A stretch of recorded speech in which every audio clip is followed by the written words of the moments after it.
The Mediterranean summer draws millions of travelers to its azure waters each year, promising escape, relaxation, and memories that will last a lifetime. Cruise ships, those floating cities of dreams, offer the illusion of safety through their sheer size and regulated environments. But as today's stories will reveal, the vast ocean that surrounds these vessels can become a prison, and the anonymity of thousands of passengers can provide perfect cover for those with darker intentions.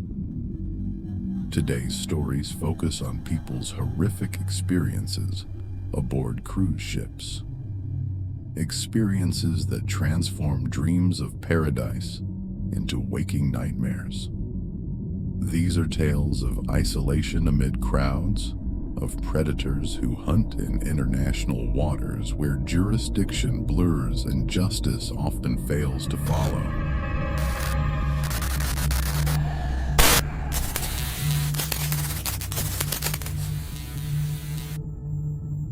First story, The Widow's Ghost. Our first story comes from Shelby, whose journey to honor her late husband's memory became something far more sinister than she could have imagined. Shelby's voice carries the weight of someone who has learned that grief can make us vulnerable in ways we never anticipated. 8 years had passed since Antonio's motorcycle accident. 8 years since her world had collapsed on that rain-soaked April evening in 2016. At 36, she found herself alone in a way that felt permanent, final. Antonio had been her anchor, her adventure partner, her reason for believing that life held infinite possibilities. They had met in their hometown in northern Italy, two young dreamers who spoke of seeing the world together. Antonio's eyes would light up whenever he talked about Greece. The ancient ruins, the whitewashed buildings cascading down cliffsides, the wine that tasted of sunshine and history. Someday, amore, he would say, tracing routes on maps spread across their kitchen table. Someday we'll drink wine in Santorini and watch the sunset paint the sea. But someday never came. Work always demanded attention. Bills needed paying, and the trip remained a beautiful promise that lived in their shared imagination. Now, in the spring of 2018, Shelby sat alone in their apartment, her apartment now, staring at the same maps Antonio had once touched with such reverence. The decision to take the cruise wasn't born of excitement, but of necessity. Grief counselors call it continuing bonds. The need to maintain connection with the deceased through shared dreams and experiences. For Shelby, this trip to Greece represented more than tourism. It was a pilgrimage, a way to carry Antonio's spirit to the places he had longed to see. Celebrity Cruise Line's Best of Greece itinerary seemed perfect. Athens, Santorini, Ephesus, Mykonos, Volos, Thessaloniki, and back to Athens. 7 ports across 8 days, each one a chapter in the story she and Antonio had never written together. The cruise ship itself, the Celebrity Equinox, was a floating resort designed to make solo travelers feel welcome and safe. But Greece in late spring carries more than just tourist appeal. The islands hold thousands of years of folklore, stories passed down through generations about spirits who cannot rest, about the thin veil between the living and the dead that grows gossamer thin over the wine-dark sea. Local fishermen still whisper about the Mavri Thalassa, the Black Sea phenomenon where the spirits of those who died with unfinished business are said to wander the ports, seeking resolution. Shelby's first night in Santorini should have been magical. The volcanic island's famous sunset painted the sky in shades of amber and rose, while the narrow streets of Oya buzzed with the chatter of tourists and the gentle notes of traditional Greek music. She had found herself in a small taverna carved into the cliff face, its terrace offering an unobstructed view of the caldera below. The wine helped dull the sharp edges of her loneliness, each glass of local Acertico making Antonio's absence feel less immediate. By her fourth drink, she could almost imagine him sitting across from her, his hands gesturing animatedly as he tried to pronounce Greek words with his Italian accent. By her sixth, she was actively talking to his empty chair, raising her glass and toasts to their imaginary conversations. It was then that she noticed him. Across the taverna's stone interior, partially obscured by the warm glow of oil lamps, stood a man who seemed disconnected from the jovial atmosphere around him. While other patrons laughed and clinked glasses, he remained perfectly still, his long brown hair hanging like curtains around a face that never looked away from her table. His beard was unkempt, as if grooming had become an afterthought, and his clothes, dark pants and a simple button-down shirt, seemed oddly formal for the casual island setting. But it was his eyes that made Shelby's wine glass pause halfway to her lips. Even from across the room, she could feel the intensity of his stare, not the appreciative glance of someone finding her attractive, but something far more penetrating. It was as if he was studying her, memorizing every detail of her face, her movements, her solitary presence at a table set for two. Section 2. The pattern emerges. The Celebrity Equinox cut through the Aegean Sea toward Ephesus as dawn broke over the Turkish coast. Shelby woke with a particular headache that comes from mixing grief with too much wine, but also with something else. A nagging sense that the previous evening had been more significant than her alcohol-clouded memory suggested. Ephesus, ancient and sprawling, offered the perfect distraction from whatever unease lingered from Santorini. As one of the best-preserved Roman cities in the world, its marble streets and towering facades demanded attention, pulling visitors into stories of emperors and apostles. The archaeological site's sheer scale meant that any sense of being watched would have been impossible to detect among the hundreds of other visitors. Perhaps that's why Ephesus passed without incident. Or perhaps, as she would later learn, Ephesus was technically in Turkey, not Greece, and some things are bound by borders even the living cannot see. It was on Mykonos that the pattern revealed itself. The famous windmills of Mykonos town create a distinctive silhouette against the afternoon sky, their white conical structures standing like sentinels over the labyrinthine streets below. Shelby had chosen a quiet taverna with outdoor seating that offered a view of both the harbor and the town's characteristic cube-shaped buildings. She was nursing her third glass of mochofilero when she noticed the figure across the square. At first, it was just a sense of familiarity, the way your eye catches something your brain hasn't quite processed. But as she looked more carefully, her wine glass froze halfway to her lips. There, leaning against an old stone lamppost with his arms crossed, stood the same man from Santorini. The same long brown hair, the same unkempt beard, the same dark clothing. Even from a distance of perhaps 50 meters, she could feel the weight of his attention like a physical presence. Her palms began to sweat as rational explanations battled with growing dread. When she looked away and back again, he was gone. That evening, Shelby spent hours wandering the ship's corridors, checking every public space for those distinctive features.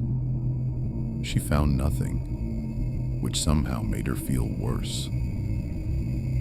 The next morning in Volos, she positioned herself near the gangway, determined to watch every passenger disembark. For 3 hours under the Mediterranean sun, she cataloged each face. He never appeared. Thessaloniki, the final port, would provide the confrontation she both craved and dreaded. This time, she avoided alcohol entirely, wandering the city's historic streets with painful clarity. The old quarter's narrow alleys created a maze where sounds echoed off ancient stones, where Byzantine history lived alongside modern Greek life. She was admiring the view from a small overlook when she saw him again. 3 streets below, standing motionless in an intersection. This time, instead of fear, she felt rage.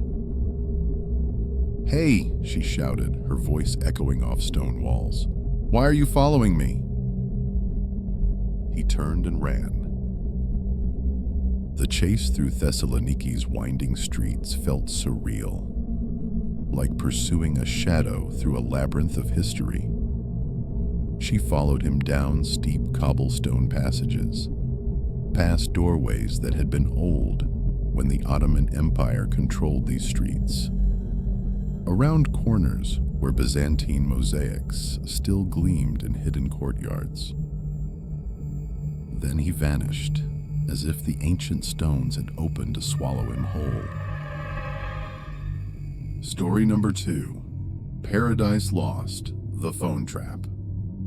The missing persons database for the Greek islands tells countless stories of those who ventured too close to cliff edges, went fishing and never returned, or simply disappeared into the Mediterranean's vast embrace. Shelby discovered this reality during her sleepless night aboard the Celebrity Equinox as it made its final journey back to Athens. Scrolling through page after page of digital memorials, she found him. Antonio Markopoulos, age 34. Last seen, April 29th, 2014. Location, Parga, Greece. Status, deceased. Body recovered, May 15th, 2014. The name hit her like a physical blow. Antonio, the same name as her beloved husband, but it was the date that made her hands shake violently. April 29th, the exact day, 2 years before her own Antonio's death, that this Greek man had disappeared.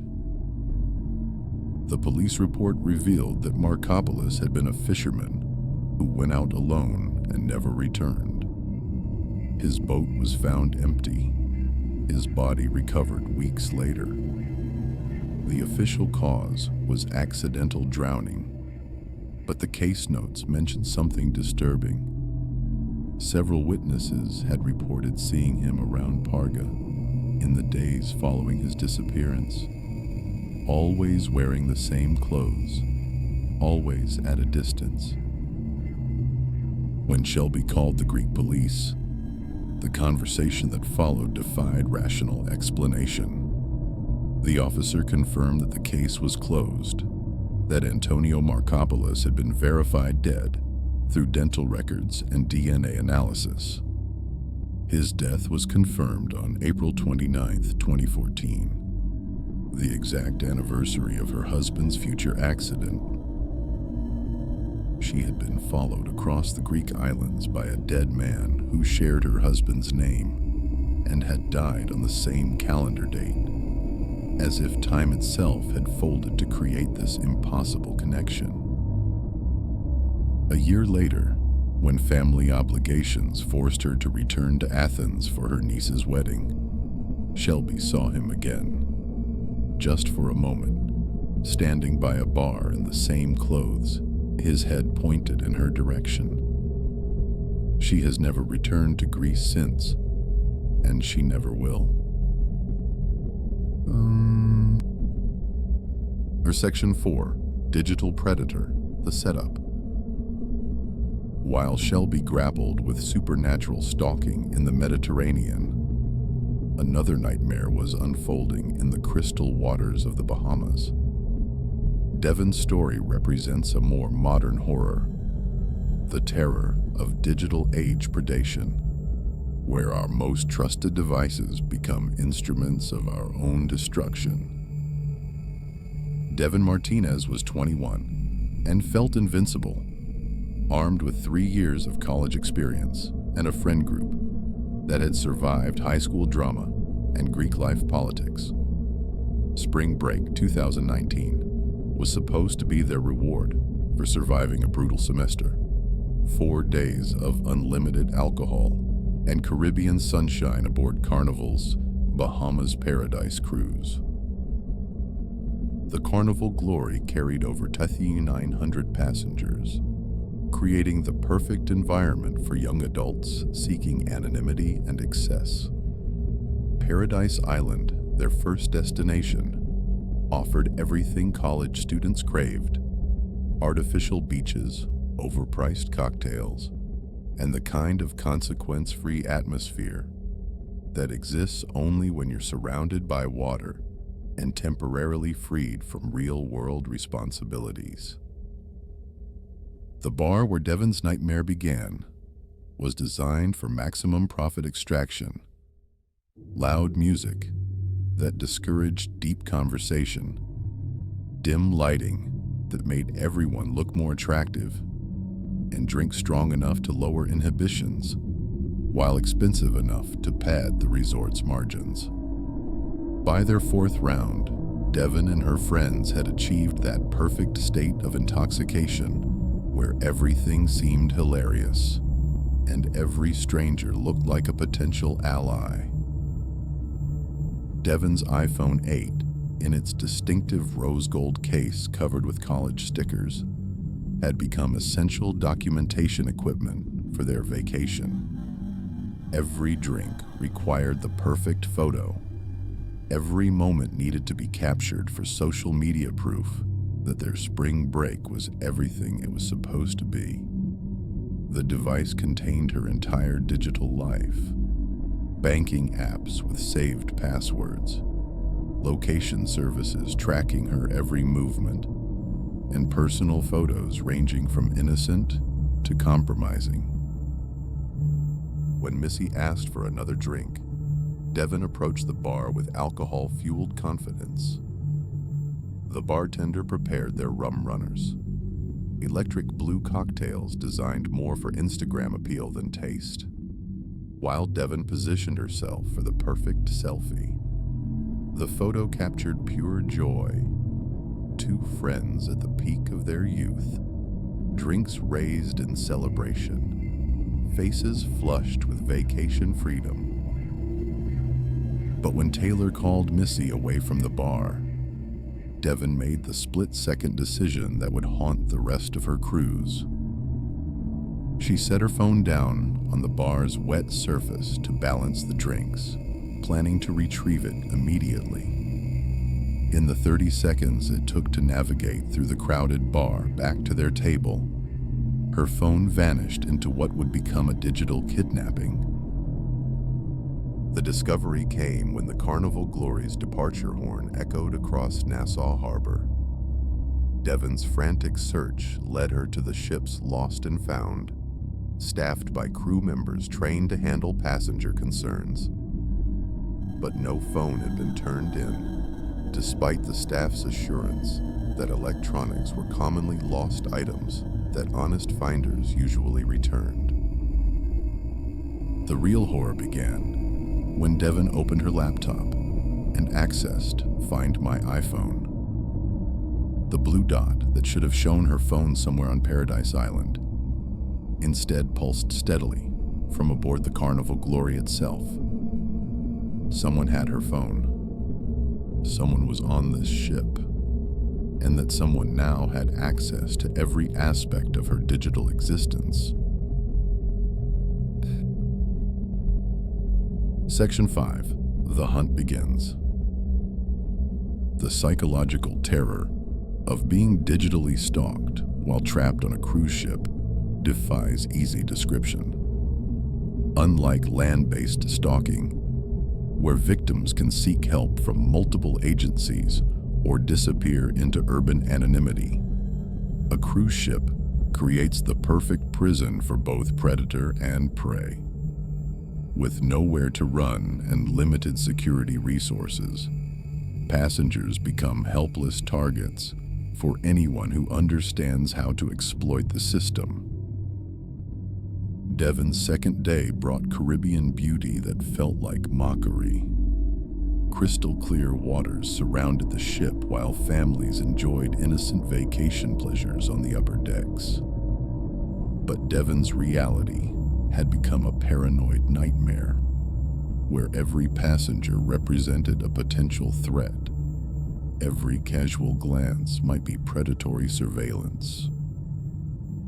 Modern smartphones contain more personal information than most people realize. Banking apps with saved passwords, location data revealing daily routines, private messages exposing vulnerabilities, and social media profiles that provide detailed psychological portraits. Devon's iPhone had become a window into her soul, now controlled by someone with unknown intentions. Each time she checked her phone's location, the results grew more disturbing. When she positioned herself at the ship's bow, her phone showed up almost directly beneath her position. Someone in the crowd of morning sun seekers was carrying her device, probably scrolling through her photos, reading her messages, learning everything about Devon Martinez from South Jersey. The Carnival Glory's 15 decks created countless opportunities for anonymous observation. The arcade on Deck 9, with its dim lighting and constant noise, became the setting for Devon's most terrifying discovery. As she opened her laptop to check her phone's location once again, the blue dot appeared almost on top of her position. Her stalker was in this very room, probably within 50 feet, watching her realize she was being hunted. The paranoia that followed made every face suspicious. Teenagers at the basketball game, a father helping his daughter with a claw machine, an elderly couple sharing a bench. Any of them could be her digital captor. The uncertainty was maddening, creating hypervigilance where every casual glance felt threatening. It was then that Devon noticed Taylor's reaction. While Missy and Natasha showed appropriate concern, Taylor seemed to be fighting back laughter, her expression carrying a smugness that suggested she found Devon's terror amusing. Years of buried resentments exploded into accusations. Devon was certain Taylor had stolen her phone out of jealousy, out of spite for Devon's better physical condition and social success. The confrontation that followed was vicious and public. Devon demanded that Taylor empty her pockets and purse, while other passengers stared at the unfolding drama. But Taylor's belongings revealed nothing except typical college student items. No rose gold iPhone, No evidence of theft, just the wounded expression of someone being falsely accused by a supposed friend. The friendship fracture that resulted was exactly what Devon's real stalker had been hoping for. Isolated, paranoid, and now estranged from her support system, she had become the perfect victim for whatever was planned next. The remaining days passed in a haze of suspicion and fear. Devon spent hours alone in her room, afraid to participate in ship activities, checking her phone's location obsessively while it continued to move throughout the vessel like a digital ghost tracking her every movement. Section 6. The Revelation and Return. When the Carnival Glory finally docked back in New York, Devon felt relief that proved premature. Her phone remained missing, her friendships were damaged, and her spring break had become a lesson in vulnerability she never wanted to learn. The group's goodbyes were strained, relationships that had survived high school, and 3 years of college now fractured by suspicion and false accusations. But the real horror was waiting at home. That first night back in her family's house in South Jersey, Devon sat in her childhood bedroom, watching reality TV on her laptop, trying to process the emotional wreckage of her vacation. It was nearly midnight when the idea struck her. Why not check her phone's location one more time? Maybe whoever had taken it would have left it somewhere on the ship, and she could finally put this nightmare behind her. The Find My iPhone app loaded slowly on her family's Wi-Fi connection. When the map finally appeared, Devon stared at the screen in shock that quickly transformed into bone-deep terror. The little blue dot wasn't showing her phone somewhere in New York Harbor, aboard the now-docked cruise ship. It was pulsing steadily from her own house, from the exact location where she sat in her bedroom. Her scream woke the entire household. Her father burst into her room in his pajamas, took one look at her laptop screen, and grabbed his hunting rifle from the bedroom closet. Together, they raced outside into the suburban New Jersey night, where the scene that awaited them confirmed Devon's worst fears. Her father's aluminum extension ladder had been positioned against the side of the house directly beneath Devon's second-floor bedroom window. The wooden window latch, painted white and weathered by years of New Jersey seasons, had been nearly cut through with what appeared to be a sharp knife. A few more minutes of work, and the window would have opened silently, allowing entry into the room where Devon slept. Her father's warning shot into the night sky sent a figure vaulting over their backyard fence. A shadow that disappeared into the suburban streets before pursuit was possible. The police report that followed documented what they found. Clear evidence of attempted breaking and entering, tool marks on the window latch, and the disturbing knowledge that Devon's digital stalker had followed her home from the Caribbean.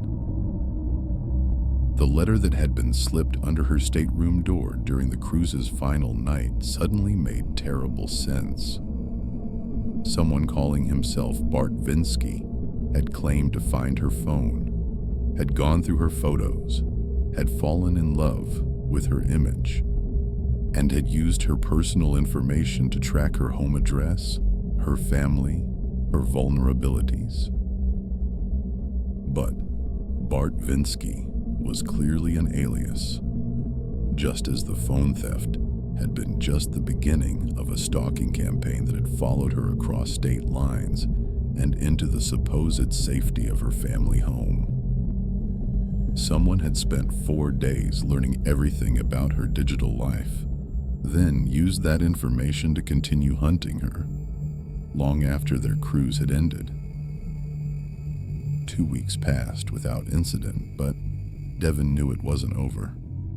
Her phone had been deactivated, but whatever data her stalker had extracted, photos, contacts, passwords, personal details, remained in his possession. She had become a permanent victim of digital age predation, where privacy can be stolen in seconds and used to terrorize victims for months or years afterward. The cruise industry's security protocols, designed for traditional crimes like theft and assault, had proven completely inadequate for digital age threats. Her stalker had committed the perfect crime, obtaining complete access to her personal information while remaining anonymous and untraceable, exploiting the international nature of cruise ship travel to avoid jurisdiction and prosecution. Last story, The Bartender's Perfect Storm. Our final story comes from Maria, whose dream career became a masterclass in how professional predators exploit the unique vulnerabilities of cruise ship employment. Her experience reveals the dark side of an industry that employs over 1 million people worldwide, often young adults from smaller towns seeking adventure and opportunity far from home. Maria had worked her way up from serving drinks in Leon, Spain, to landing a coveted position with Royal Caribbean. Cruise ship bartending represented everything she wanted: travel, social interaction, and the chance to serve fascinating passengers from around the world. The reality, however, was 6-month contracts, 12-hour shifts, and living in cramped crew quarters below the passenger decks. Her third contract was a 14-day transatlantic crossing from Miami to Portugal, one of Royal Caribbean's longer routes, attracting passengers who preferred ocean travel's romance over quick island hopping.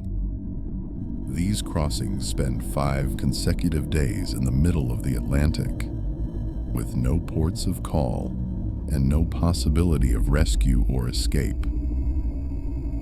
The Windjammer Cafe's bar on Deck 11 served as Maria's workplace, a curved marble counter surrounded by floor-to-ceiling windows offering panoramic ocean views. During evening hours, the space became an intimate lounge where passengers gathered to watch endless sunsets paint the water in brilliant colors. Sebastian first appeared during the second sea day, presenting himself as exactly what Maria expected from transatlantic passengers. Sophisticated, well-dressed, carrying himself with quiet confidence. His story emerged slowly over several nights.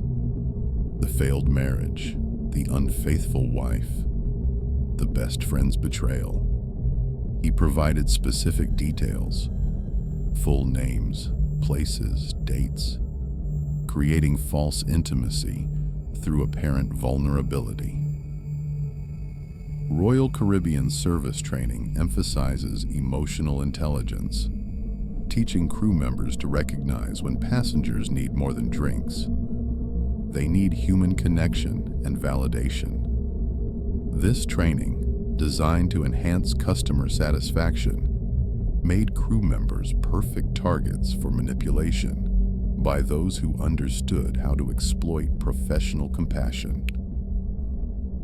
Each night, Sebastian arrived just as the dinner crowd thinned, positioning himself where ocean views were best and lighting most flattering. His pain seemed genuine. His gratitude for Maria's listening ear appeared heartfelt. In the isolated environment of cruise employment, where meaningful passenger connections were rare, his attention felt like a gift rather than carefully orchestrated manipulation. On their final night before reaching Portugal, Sebastian offered to buy Maria a drink, a gesture that seemed like natural gratitude from someone whose pain she had helped ease. In any land-based establishment, she would have maintained strict professional boundaries. But at sea, isolated from normal support systems, those boundaries had eroded night by night. The drink he mixed with his own hands contained more than alcohol. Within minutes, heavy drowsiness clouded Maria's senses. She tried to grasp the bar's edge for support, but everything went black as she succumbed to whatever drug he had added to her glass. She awoke tied to her own bed in her crew quarters, a towel shoved in her mouth, her room ransacked. Her jewelry, phone, and personal belongings were gone. Her safe emptied. Her suitcase vanished. Room service found her after she had been missing for 24 hours. They were already pulling away from Jamaica, Sebastian having disembarked early in Portugal without returning to the ship. The investigation that followed revealed the perfect crime. Sebastian's identity was completely real. Passport, address, employment history, everything. But when authorities reached his supposed residence, they found he had moved a month earlier, leaving no forwarding information. His phone was disconnected. His previous employers had only the same dead-end contact information, and his criminal record was suspiciously clean.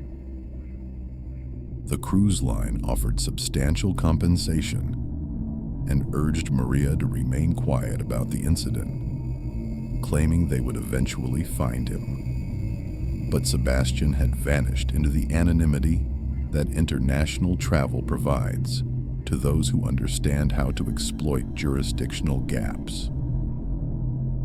A month later, the envelopes began arriving at Maria's apartment. Photographs of her daily activities, proof that her digital stalker had followed her home and continued his campaign of terror. Each envelope felt like a taunt, a reminder that he was still out there, still watching, still in control of information he had stolen during their brief encounter. After the 6th photograph, Maria moved apartments, changed all her contact details, and increased her security measures. The home invasion attempt that followed, knocks on her bedroom window, evidence of attempted entry, forced her to abandon everything she had built and start over in a new city with a new identity. The worst part wasn't the material losses, or even the fear for her safety. It was the death of her dream. Maria would never work on a cruise ship again, never tend bar without wondering if the next friendly passenger might be planning her destruction. Sebastian had stolen more than her belongings. He had murdered her future, one carefully planned step at a time. These 3 stories reveal uncomfortable truths about modern cruise ship travel.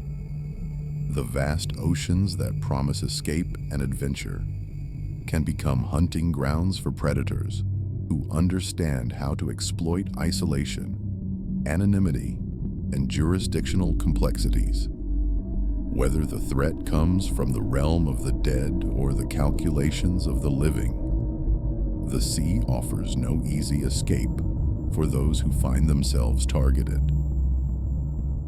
Shelby learned that grief can make us visible to things that should remain hidden.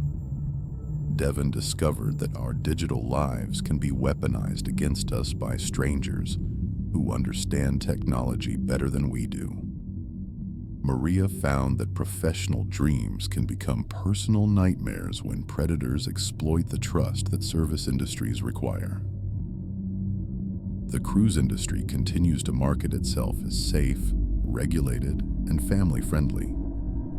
But these stories remind us that safety is often an illusion, that paradise can become prison, and that sometimes the most dangerous voyage is the one we take seeking escape from our troubles.